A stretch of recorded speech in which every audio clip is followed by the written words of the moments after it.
Thank you for standing by, and welcome to the Mayur Resources Limited Renewables Strategic Partnership conference call. All participants are in a listen-only mode. There will be a presentation followed by a question and answer session. If you wish to ask a question, you will need to press the star key followed by the number 1 on your telephone keypad. I would now like to turn the conference over to Mr. Paul Mulder, Managing Director. Please go ahead. Thank you, everyone, for joining today. Myself, as Managing Director, and Tim Crossley, as Executive Director of Mayur Resources, will be going through the Mayur Renewables carbon credit and renewable energy platform we have in Papua New Guinea. This is a follow-on from the announcements released yesterday, one of which was an announcement regarding an arrangement we've reached with Santos.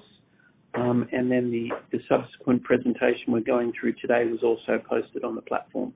So just for everyone's reference, you can get that information off the ASX platform or off our investor section on the website. So just moving forward onto the presentation, I'll skip past slide 2. I'll let you read the disclaimer at your own leisure. And we're now sitting on slide 3.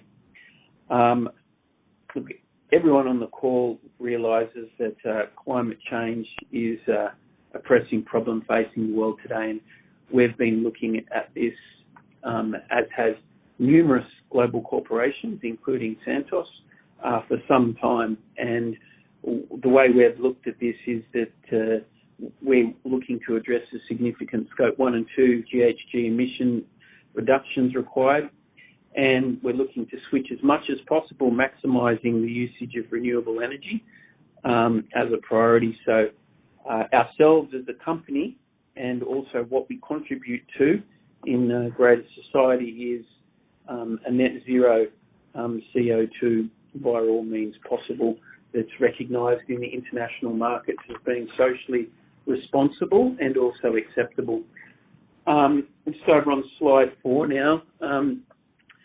I guess in context of Papua New Guinea, as you'd all be aware, it's surrounded by pristine oceans and has some of the most ecologically biodiverse rainforests that exists on planet Earth today. So the CO2 that is produced gets absorbed by the ocean and by forests, and a large portion of the forests of this nature are contained within Papua New Guinea. So we've seen there being a very, very attractive opportunity to protect the biodiversity and ecology of PNG and at the same time achieve what we're trying to for our shareholders, and in concert now with Santos, looking to work collectively together on how we achieve a really good outcome for PNG and particularly the residents and landowners in PNG. And this presentation will take you through some of that information. On slide 5, look, the logging industry is alive and well in PNG. It has been for decades, and the sum of it all really is when you see these forests being logged, you understand why that's happening. PNG people need income. They've got products that are in high demand, pristine trees and forests, etc. What are we aiming to achieve? Well, we're aiming to ensure that the forest ultimately is worth more standing up and remaining in its natural form than what it is cleared. In other words, you get more money for leaving the forest standing versus the money that the landowners and the government and others receive by having it cleared. And look, that's what nature-based RED Plus projects, from our perspective, are about achieving. And I'll say it throughout this presentation, and I'll be quoted on it, I've been quoted on it, that this is paramount to ensure that the majority of the revenue and benefit is received by the landowners. This is one of the most amazing natural resources that PNG has, and there is an opportunity for landowners for probably the first time to have the most meaningful and largest share of revenues coming from a resource that also ensures that their home and habitat is maintained. Over on slide 6 now, I think I've already sort of touched on that. PNG's greatest resource, insofar as it being a natural resource, is its carbon stocks held within its tens of millions of hectares of tropical rainforest. For anyone that's been there, look, I've been in PNG for over a decade, out in the villages, residing with the villagers, seeing the natural diversity and ecology over the entire country, the islands, the mainland, the highlands, the Gulf region. And the PNG government recognises that. It has made moves to ban logging by 2030.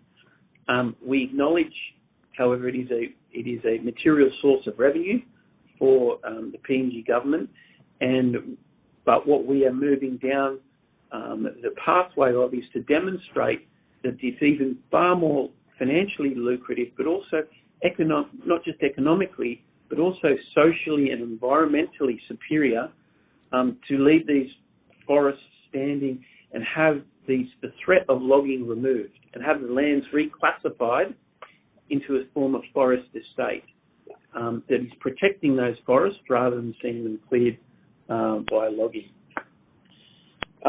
Slide 7. Our solution isn't rocket science. I've explained what the basic principle is. We have CO2 emissions in the world, and we have the opportunity to have these forests that are under threat reclassified and housed safely as a carbon estate, offsetting those CO2 emissions. I think it's if by looking at the calibre of people that are on the line, I think everyone will appreciate it simply isn't possible tomorrow literally to say we can institute technology across the board that will capture all the carbon. We are moving down a technological pathway in different industries at different paces to enable technology to be embraced that assists in the capture of carbon. But going back to the original part of the presentation, we said, look, we'll look at all means, and REDD+ is one of those areas where you can actually avoid deforestation, you can secure safely forests for future generations, and where you see the majority of income going towards those people that desperately need it, where you've got a country like PNG that's circa 2,500 GDP per capita, very low living standards, hardly any of the country is electrified, and they will not only be saving their forests but receiving a material benefit to enable that to occur, but also helping those emitters that are unable to immediately or in totality offset CO2 emissions that are being generated. So look, I think our essential solution is looking at the carbon credit marketing and sales, cradle to grave, and we've also got a renewable energy asset development on slide 7 that's essentially looking to unlock PNG's solar and geothermal resources. So whilst we are focused on carbon, we are a renewable solution business, and will continue to expand our focus in that area. On slide 8, in regard to carbon credits, marketing, sales, I think the value by developing the nature-based forestry carbon credits is going to be clear. But I think the point of difference for us and others such as Santos is, whilst there's an opportunity to trade and sell carbon credits on behalf of the landowners, there's also a strong thesis for us to generate the highest possible carbon credit. So where we do have emissions that we can't offset through other areas economically, we can also utilise that for our business. But you can be sure the quality of carbon credit is going to be at the highest possible standard, especially when associated with a corporation like Santos. They're going to expect that level of rigour and diligence in ensuring that any representation made in the way these credits are brought to the market and or utilised will be very high. I'm on slide 9 now. So carbon credits marketing and sales and addressing the climate, deforestation and biodiversity crisis. Look, I've already mentioned with RED projects, the value of the standing tree in a threatened forest needs to be higher versus what's been logged. I think that, just for clarification for people out there, whilst yes, there has been a moratorium put on RED projects in PNG, Mayur Renewables was provided a waiver in writing from the Environment Minister who placed the moratorium. So, I just wanted to make sure people understood that they weren't confused around the situation. We've been provided that because, A, we had a number of approvals from different areas of the PNG government to proceed with these nature-based carbon estate projects. But secondly, we're also being very, very clear for the last decade around ourselves looking to secure PNG's building material security and displace imports.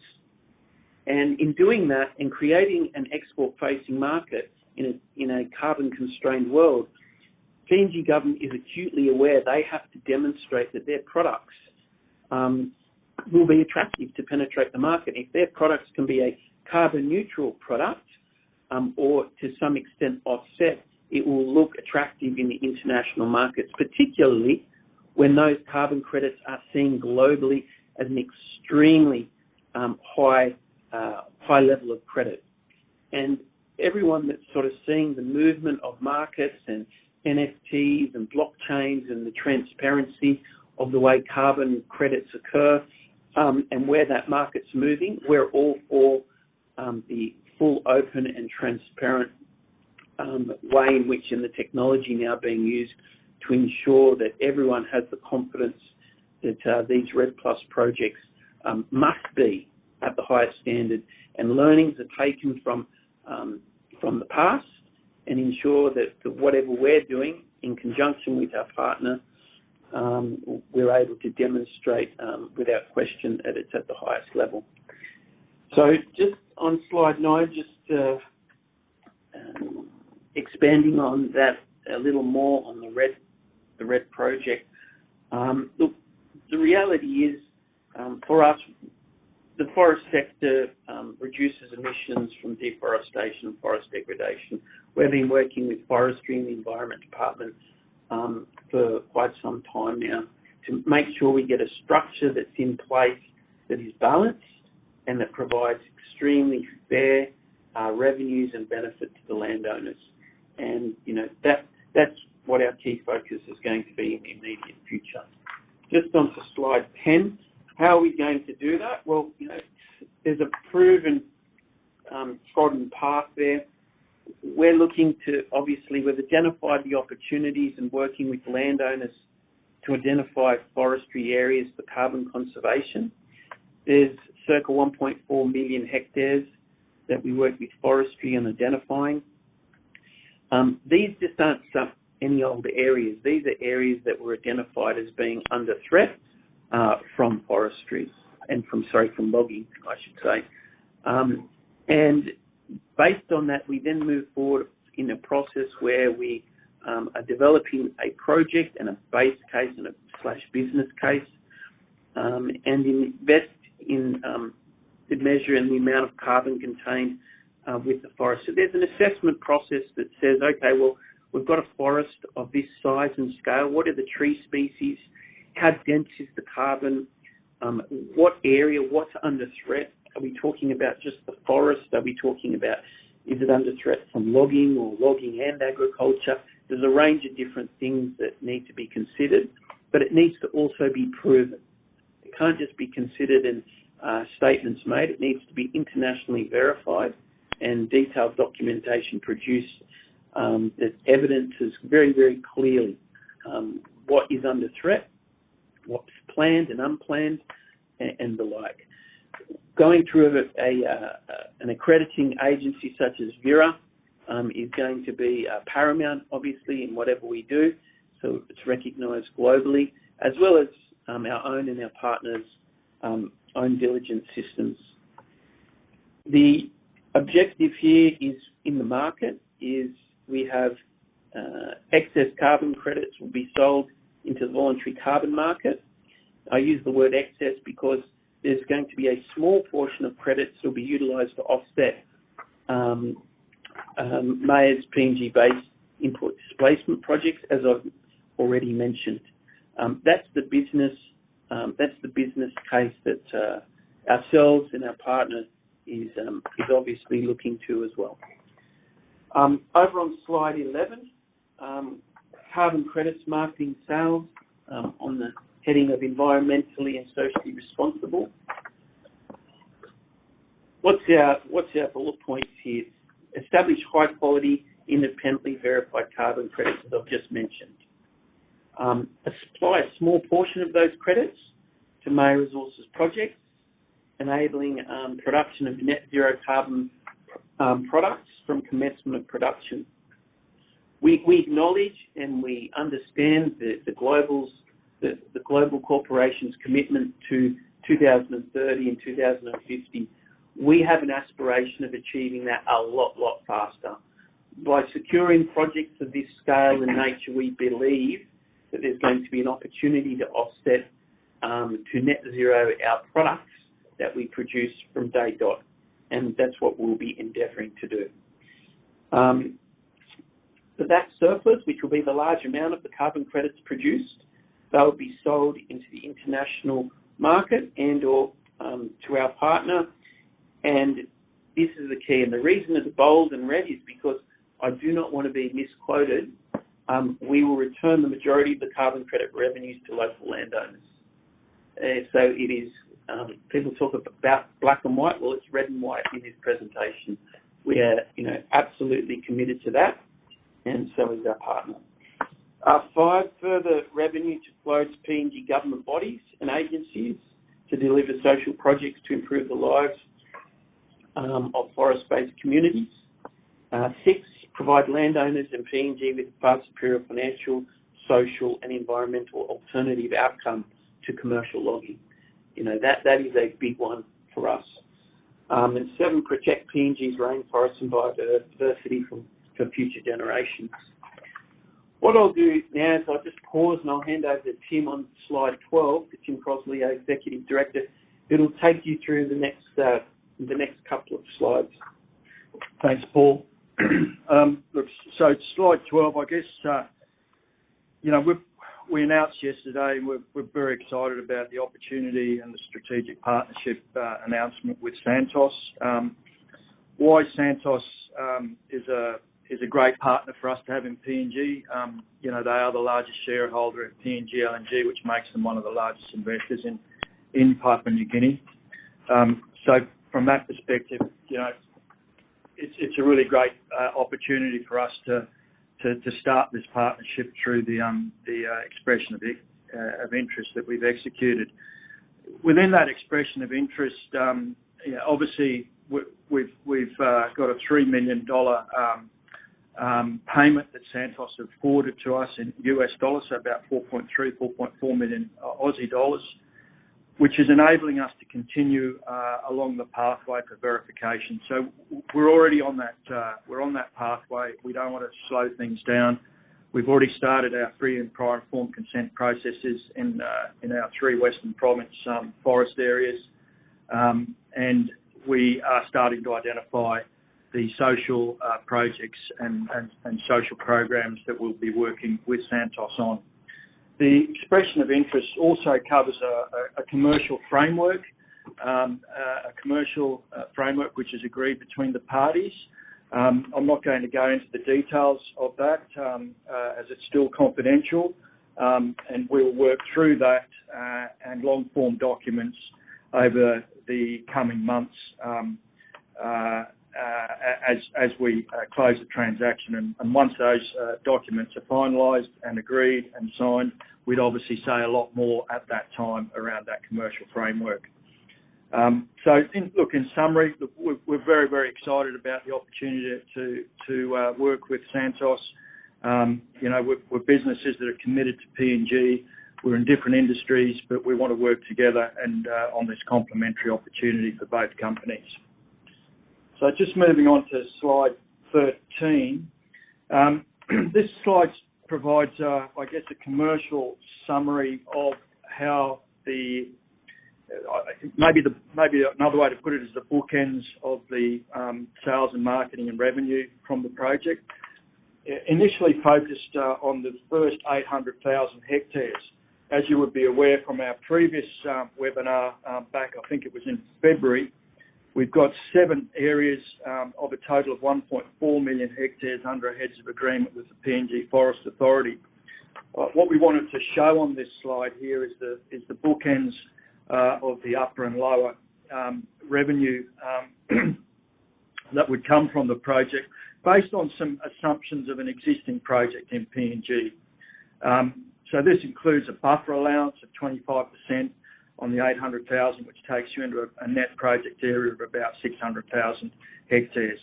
So if you work through the summary on the right-hand side, working on some, we would consider relatively conservative pricing scenarios, you can see that that area could yield about $100 million in carbon credit revenue.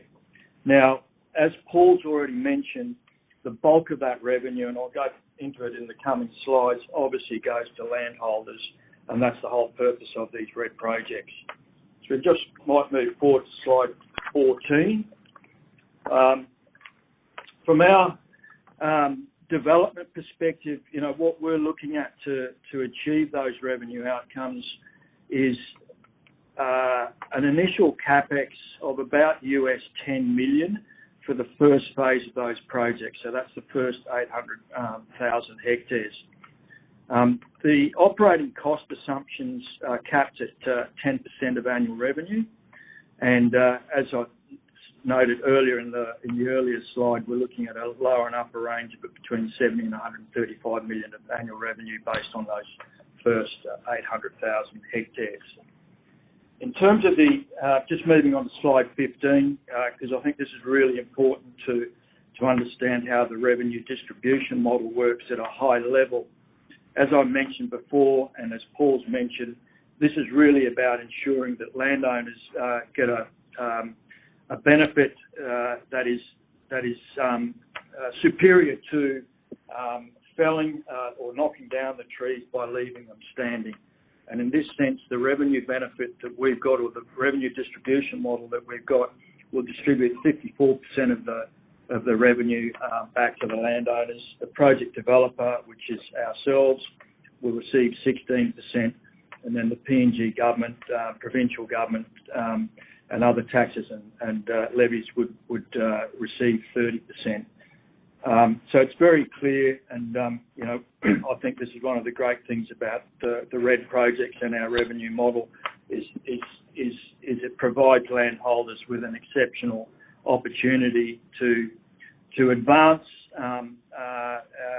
build resilience in their villages, advance their social well-being, their education, their health, while still leaving their forests intact. Just moving on to slide 16, I'll hand back over to Paul and he'll finish off the presentation. Thanks, Tim. So now that we've sort of covered off on the carbon side of our focus on Mayur Renewables, I think I'd just like to expand upon that with regard to our other opportunities in PNG. Mayur Renewables is also focused on unlocking PNG solar and geothermal resources that are significant. That's on slide 16. If you then go to slide 17, what this really highlights here is in lowering the carbon footprint, it is really trying to embrace as much as pragmatically and possible, renewable energy, whilst understanding, at this point in time, there's still a requirement for baseload energy around the world and also within PNG. So these are the locations that you see. They're the key on the map to geothermal resources and where they're located, and also the solar. And I'll talk about battery storage in a moment also. So if we go over to slide 18.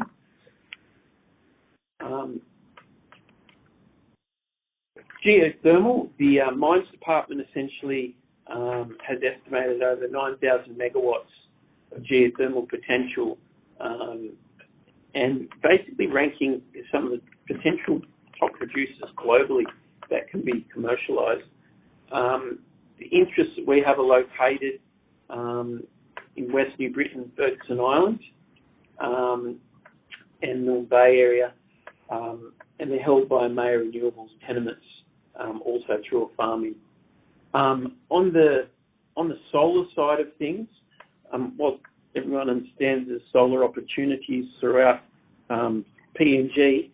We've identified a very unique area within Mayur's own special economic zone. That economic zone has a number of fiscal attributes that will also enable us to further sell solar energy at an even discounted price than, I guess, those that don't reside within that special economic zone. And a renewable energy study has been completed for that special economic zone area. The result of that was that there was at least 500 megawatts of power identified within that zone that could be solar energy. That was conducted by a group called Vector out of the United States. I think the key point here is that this project of 500 megawatts, for those that know PNG know that the commercial installed capacity of the entire country is circa 500 megawatts. But I say that with the frame of PNG has one of the lowest installed energy capacities globally on a per capita basis. 87% of the people are in the dark. Giving them solar and giving them cheap solar with fiscal opportunities also is something that we see not only to underpin associated industry in that economic zone, but also further to provide into the grid outside of that zone within the Port Moresby region. That special economic zone, just for everyone's understanding, is co-located next to, is adjacent to, sorry, I should say, the current PNG LNG project or operation in Port Moresby. So 24 kilometres from Port Moresby is that site. So very close to the coast. We also have a battery storage technology that we're working with Gelion on to supply 100 megawatt hours via a zinc bromide non-flow battery storage capacity system in PNG. Has a lot of benefits in remote areas, high temperature over lithium, and we see that as a great opportunity, definitely in PNG's climate. So that's something that we'll continue to work with and also move forward in the Mayur Renewables portfolio. Obviously, we spent a large focus on the carbon. These projects are extremely attractive as well, based on their size. However, we're going to move these things along at an appropriate time frame and focus. Just on slide 19 now, I think that you can see there that overall we've got Mayur Resources, we've got our building materials business of cement and lime, where PNG can displace all the imports coming into the country. It doesn't have any of its own capacity, but we're able to utilise our renewables business to assist in renewable energy provision to that, as well as carbon offsetting to that. and to provide a superior product not only for the people in PNG, but also for those international customers that buy our products, and at the same time, work alongside an experienced group like Santos. And as Tim mentioned, deep in country experience we've got, Santos have both got very strong focuses on community relations and an experienced team. So look, we as Mayur Resources and the synergies that our building materials and renewable business have is strong, but also I think that is only further bolstered by the arrangement we've announced with Santos. So in conclusion, on slide 20, number one, pristine areas of protecting pristine areas, rainforests, preserving those, generating significant revenue for the PNG landowners and the government, and Mayur Renewables, producing low carbon intensity materials via offsetting emissions through energy, renewable energy penetration, but also carbon offsets, and for making a positive social impact by creating social and economic pathways for local and national prosperity, we see is really important. So, we see this as a very, very exciting platform, not necessarily appreciated by the market in detail as yet, but we think that's only a matter of time. So look, appreciate everyone's time, and that's the conclusion of our presentation, and happy to open up to any questions. Thank you. If you wish to ask a question, please press star 1 on your telephone and wait for your name to be announced. If you wish to cancel your request, please press star 2. If you're on a speakerphone, please pick up the handset to ask your question. Your first question comes from Charlie Kingston with CSK Capital. Please go ahead. Yeah, hi guys. Just a quick question on the funding. So I think you've said initially it's sort of 10 mil up for the initial works, but what about for the total project? How do you see that costing? And then just Santos, I mean, are they contributing anything to that initial capex, and what's the arrangement like there, please? Okay, so in relation to the transaction, we've highlighted what we think when you say the project, when we're referring to the carbon projects. And I'll frame my answer with that remark, is that in relation to the carbon projects, we believe that is a number that would be sufficient to achieve carbon credits and have that internationally verified to the acceptable standard and do the required diligence and work. In regard to the arrangements with Santos, as Tim said, they are confidential and further definitive transaction documents are being negotiated.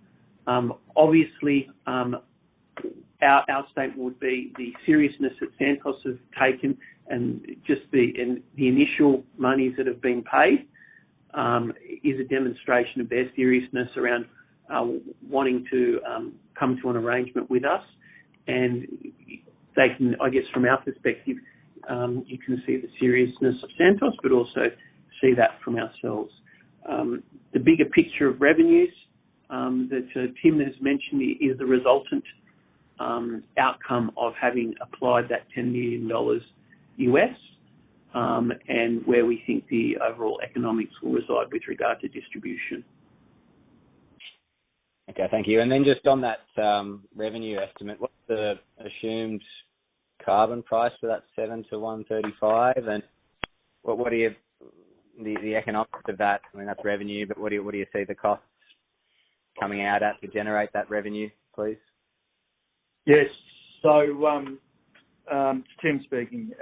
Look, the upper and lower revenue limits for the voluntary market we've assumed at 10, and so lower end at 15 at the upper end.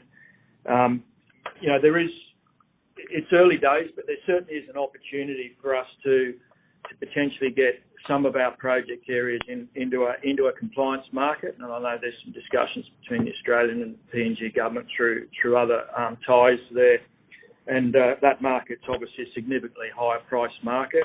But we've just done all our revenue numbers based on the voluntary market, and used those carbon yields that are on slide 13, upper and lower carbon yields and upper and lower pricing assumptions that are on slide 13, to calculate our revenue assumptions. On the operating costs, on the operating costs, look, we again, I think it's on slide 14. We've just assumed, based on experience from other projects, guidance from others that are doing work and red projects in PNG at an ongoing operating cost of 10%. And just to be clear, that capital expenditure of 10 million is really focused around the first 800,000 hectares. I'd like to be able to say more, but it would be inappropriate. But certainly the Santos arrangement takes into consideration the sort of capital numbers that we're talking about here, and when we've concluded those discussions and long form docs, we'd obviously be able to jointly, both Santos and ourselves, speak more openly around that at that time. But so from the perspective of, if you think about this as almost like a development of a project where you've got project costs, and once you conclude those project costs, you go into operating costs. In simple forms, we're saying the project cost pre-cash flow of 10 million, and then you go into your revenues, which we've articulated on that slide, and out of that revenue pool, there'll be a 10% for ongoing operational expenditure, and then obviously there's a large flow of cash back into the communities, which sits outside that 10%, which is for the communities to and the developer to work with the communities on their various social development programs, education, normal, industrialisation development type projects, but without the ongoing destruction of their rainforests. Are there any local parties that you have already got existing arrangements with? A lot of the other project developers, you're looking at Indonesia with the Rimba Raya project, or carbon streaming, who I'm sure you know well, but they seem to already have a local project developer that they team up with. Obviously, you've got Santos, who I suppose are local, but are there other parties that you are looking to engage with or have already engaged with that are going to be your local partner in that sense? Yeah, look, obviously, I mean, we're well on the way, particularly with those first three project areas. We're using a local group in PNG called SERAX to do a lot of our free and prior informed consent process. We've already done one trip out to the area. We're about to do another trip with that group in about a week's time. We've also engaged a group called EP Carbon out of the US, who have started on the actual feasibility and the documentation for the projects. They're an extremely well-credentialed group. We're involved in the other main project in PNG that's releasing carbon units now, known as the Night Project. As to ongoing arrangements and partnerships, I think that would be a discussion that we would have with Santos on who else we might involve from a marketing perspective and or in-country capability perspective. But certainly our main partner at the moment is a group called SERAX out of PNG that are doing all the in-country social program work and free and prior informed consent work that we're working through at the moment. Thank you. And then just one more from me, just timing. When do you see the possibility of carbon credits being generated? And just one other, how competitive do you see the carbon development space getting, PNG specifically? I think you just mentioned there's another project, but how competitive is it? What's the timing likely for carbon credits? And who are you competing with, and what is your edge? Is it your local partners? Is it Santos that's going to fund it? What makes you win in some of these projects that you tender for? Thanks. Yeah, look, I think there's a couple of things on our edge. One is our in-country experience already. Two, obviously having Santos side by side with us, not only with their in-country experience. They've obviously inherited a big organisation when they acquired Oil Search, who've got very deep, long-standing country experience in PNG. We've now, from a Mayur perspective, got a lot of experience on developing, taking projects through their development pathway. To a certain extent, there's that pathway and that process isn't a lot different, whether it's a mineral development project to a carbon project. So I think that is in combination with our experience, Santos's experience, Santos's ability to finance and support the projects definitely gives us an edge.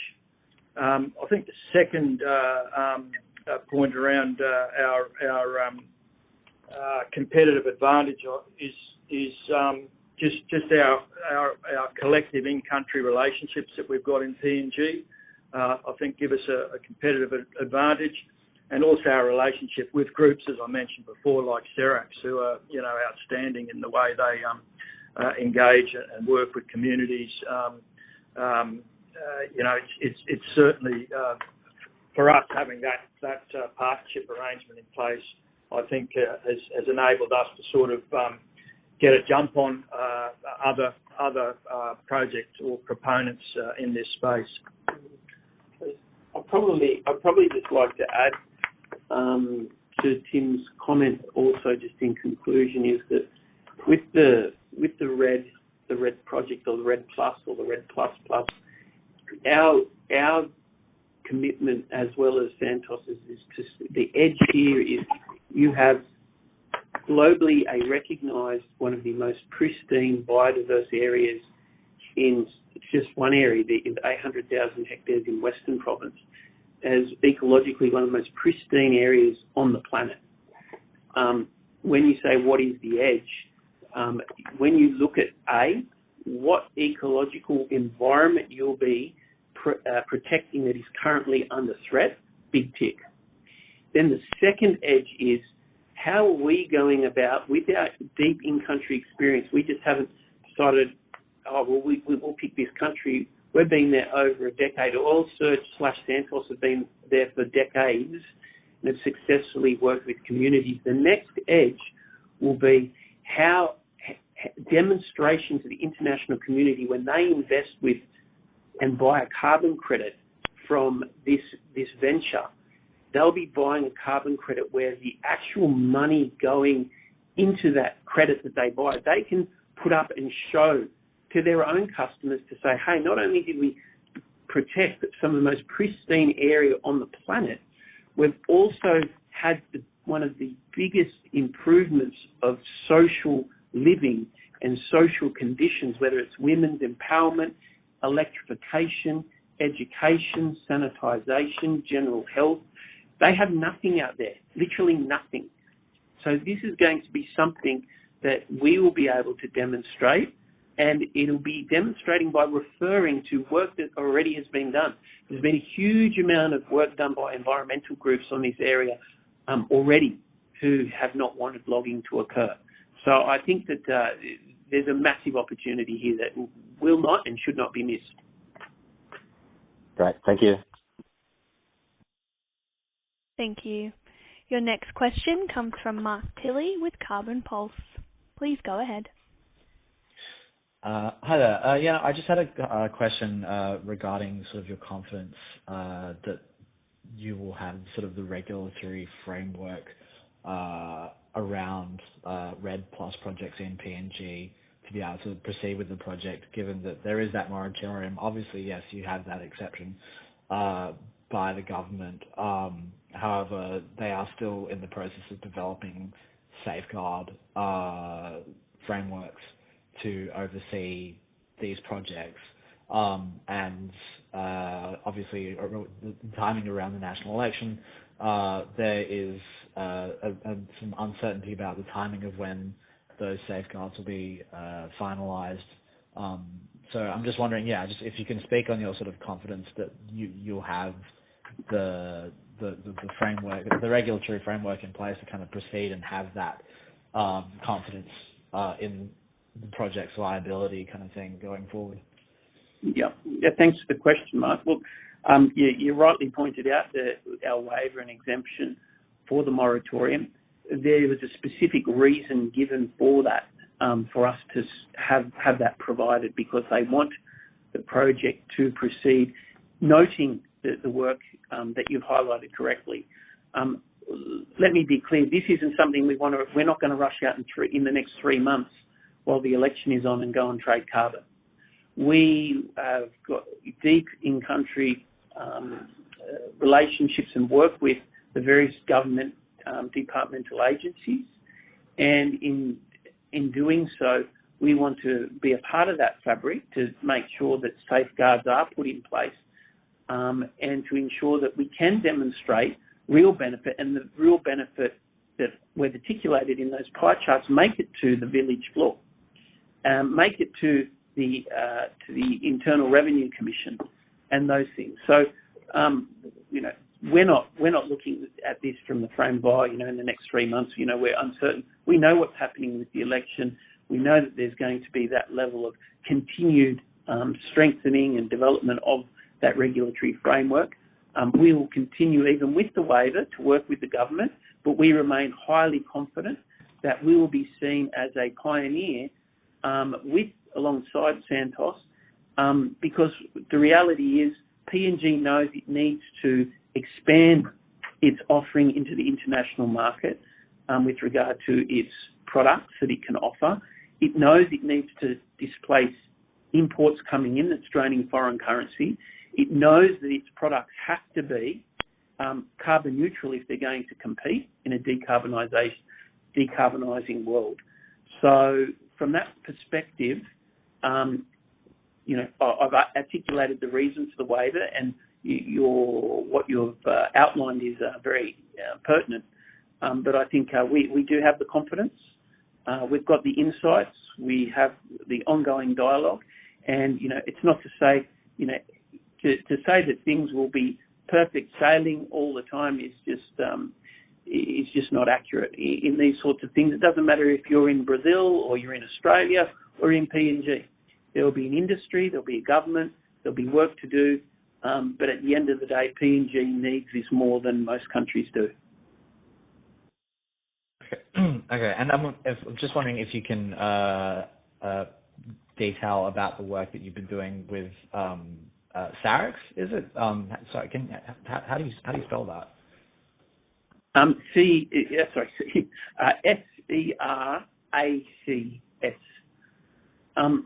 Look, the work that we do is at the village level up. It is to ensure that from a pre and prior informed consent, the group has a long history with PhD, professor qualified personnel that work in that organisation, local Papua New Guineans, that have helped many organisations to ensure that the appropriate engagement of locals and the landowners and the proper genealogy, the rightful landowners, the explanations. People don't just sign away and don't understand what they're consenting to. There's very, very detailed packages in the local language, visits, explanations, verification, and it's an ongoing thing. And the work with Sirax is something where you're partnering with the community, where they're getting the majority of the benefit, but it's explaining just the bare principles to some that haven't heard of carbon trading before, to others that are very, very apt and understand it. So it's working with a diverse range of people at that village level that have those different understandings. And look, they've been very successful across the board in PNG for many, many years. And we'll continue that association with them. And anyone else that we feel will tick the box to meet the criteria demonstrating, and I mentioned the words NFTs and blockchains and those sorts of things, that will meet the requirements. So from an international transparency point of view, that those achievements and those engagements have been appropriate and have been and have met the required standards. Okay, thank you. And just you mentioned the potential compliance markets between PNG and Australia. I assume you're referring to the Indo-Pacific carbon offset scheme. Have you made any sort of inquiries with the Australian government or the PNG government relating to the development of that framework? Look, there has been, and I guess one of our advisory board members, Professor Chalapan, who advises he's a Mayur Renewables advisory board member. He also advises the Australian government on ETS and also the various areas, whether it be forestry, PM's office, and environment's office in PNG. So we've been using also that conduit to assist us in ensuring that we understand what the progress is in that space, what the opportunities are, and how one would get that recognition and confidence, so much so that the Australian, use market, so to speak, would recognise something like this. So, there's a way to go on that, and that's why we're not factoring that in. But is there an opportunity? We feel there may be, but we're not factoring it in. Okay, thank you very much. Cheers. Thank you. Once again, if you wish to ask a question, please press star 1. Your next question comes from Polly Hemming with Australian Institute. Please go ahead. Hi there. Thanks very much for that. Actually, my question just pretty much comes off the back of Mark's last question around the Indo-Pacific carbon offset scheme, given that Santos is involved in generating credits in the Australia compliance market and looks to have potentially some interest in, credits potentially in Timor-Leste. You haven't sort of gotten any kind of indication from Santos about whether this scheme could potentially come under IPCOS. That sort of seems like a more, I guess, in terms of market confidence, like a more reliable source of income, given sort of how precarious the voluntary market and various governments are in the region about the voluntary market at the moment. Look, I think, thank you for your question. I think the fact that there is that Indo-Pacific arrangement in place is trying to pave a way that enables those type of arrangements to occur. I wouldn't want to speak on Santos' behalf. I'd suggest that Santos be consulted directly in relation to that. I acknowledge your comment around that. Our perspective is that we believe there's still an ability, and look, the variability you talk about, the voluntary market is noted, and what we're looking for is to say, well, how do you make it better? How do you make it stronger? How do you make it so much so that the voluntary market arbitrage closes the gap, because the rigour that's going into this and doing this, and the likes of Santos wanting to be involved in something like this at that level of rigour, how do we close the gap? And there's a number of different physical approaches on the ground, frameworks, engagements, but then there's also a framework of transparency around blockchain and other things that can also assist. So, look, I take on board your comment, but there is an opportunity under, as you'd be aware, jurisdictional nested arrangements that could also be considered. We believe there is an opportunity, hence why it's in the presentation. I just want to be clear that we're not representing, hey, that's what we're going to be doing and we can warrant that. But look, we're definitely going to be looking at it. We're going to be consulting. We're going to be utilising those people that are experienced in that space.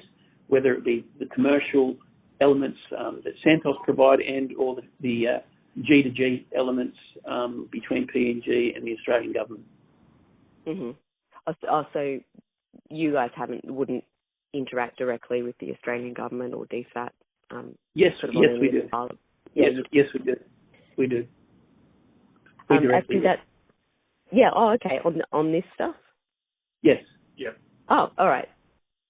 So has Mayur had any conversations with DFAT around? Because I just know that they're setting up pilot projects and. Yes, we have. We've had discussions with DFAT around this.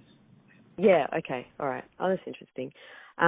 Which kind of leads actually to my next question, and I'm mindful of time, and others might want to ask questions too. But is there any sort of chance? I know that it hasn't been resolved entirely, but the question around RED+ and emissions avoidance under Article 6 still seems quite live and uncertain to me. You know, the end of Glasgow, it looked like RED+ potentially, or emissions avoided deforestation weren't going to be eligible under Article 6.4, potentially not under Article 6.2 either, but to be honest, I'm not actually sure where it landed at the end of Bonn last week.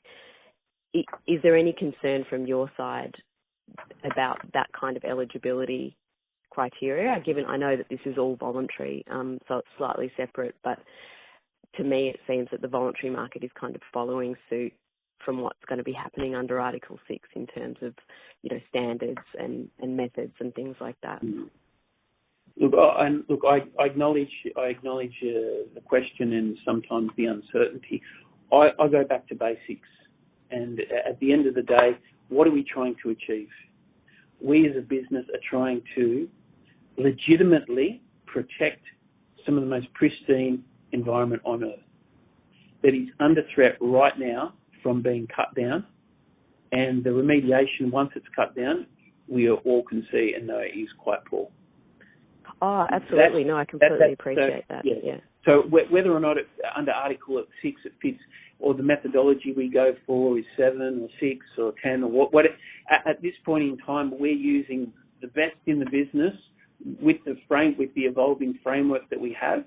And so from our perspective is we're aiming to demonstrate, no matter which way we go, we believe there's going to be a clear business case that we have definitely had reclassified and avoided an current, imminent and existing threat to this pristine environment being logged.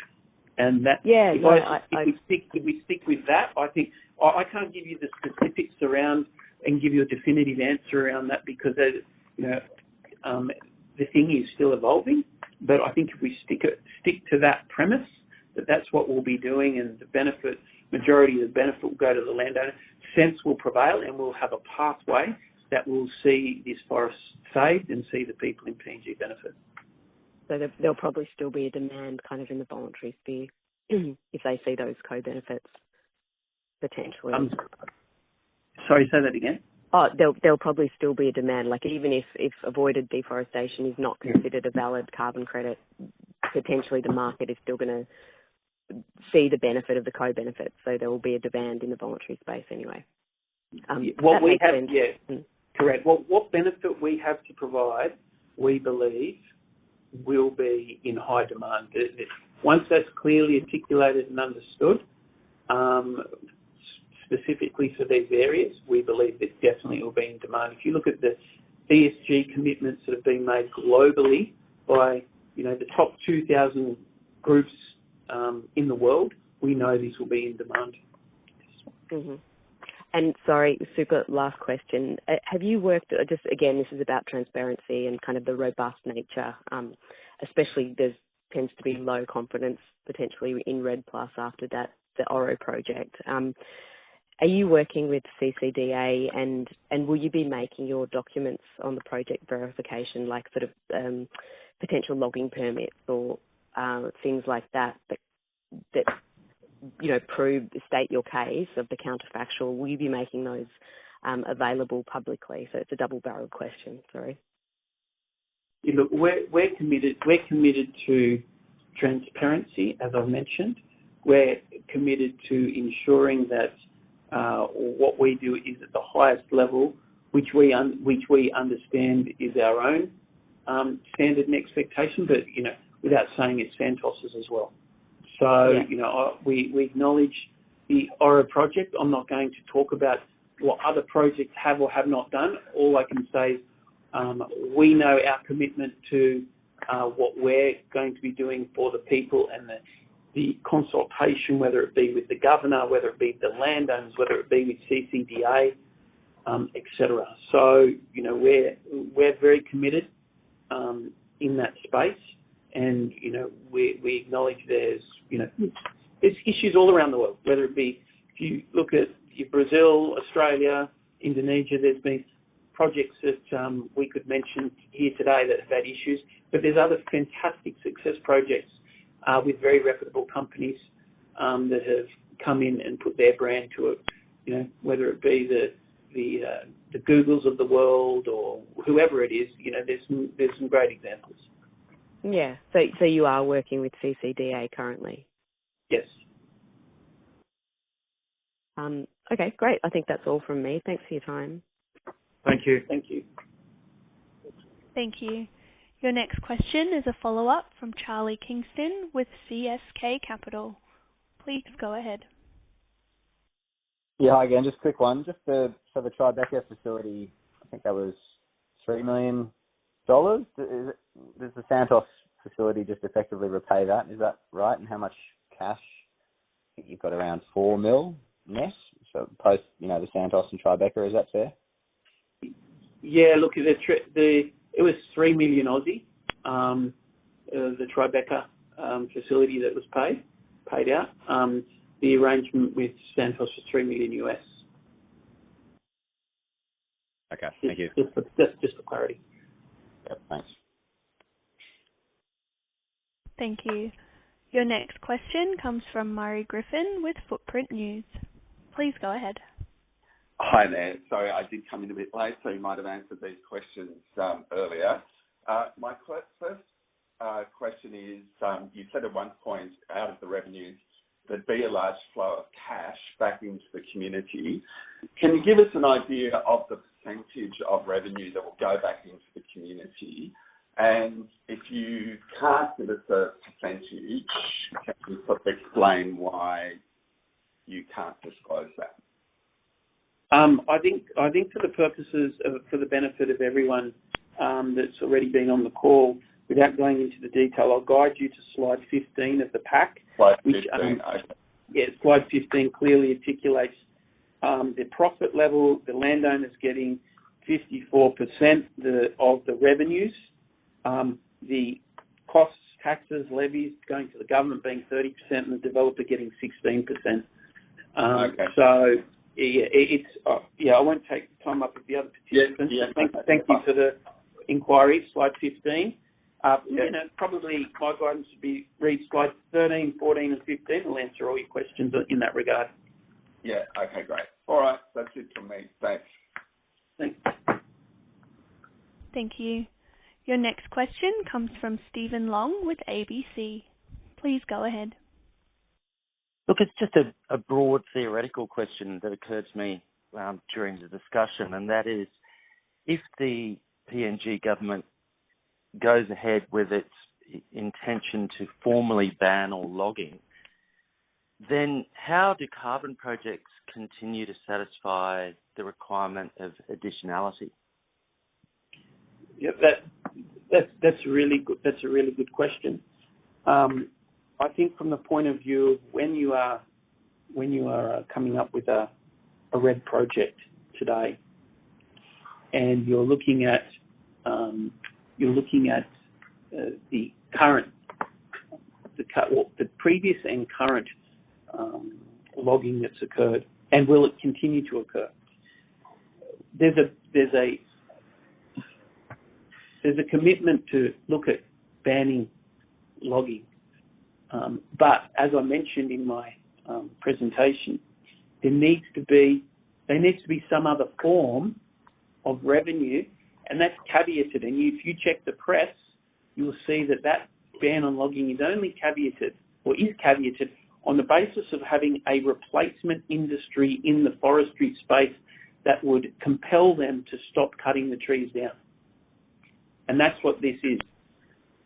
In relation to your question around additionality, obviously I mentioned the nested jurisdictional focus, where you look at a country's NDC and you're able to see from that their overall carbon inventory and what the nested opportunity is. In going into the details, everyone obviously realises that downstream processing is also a focus for the PNG government in relation to even its own timber products. Its first focus is to try and ban the export of ground logs into the likes of China and other countries.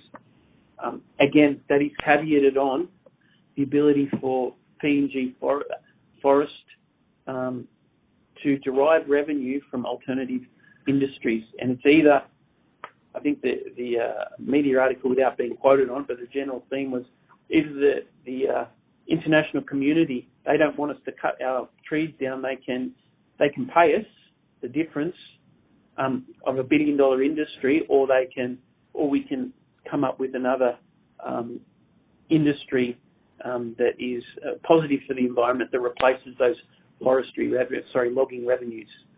So that's our key focus, and how we go about navigating between that and the jurisdictional nested approach is something that we will continue to work on.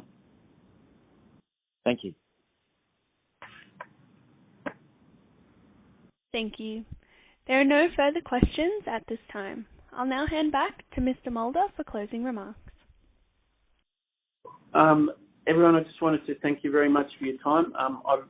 The team here has really enjoyed the questions. They were obviously very informative. There's obviously numerous parties on the line that have a deep understanding of the carbon markets just from the questions that have been asked.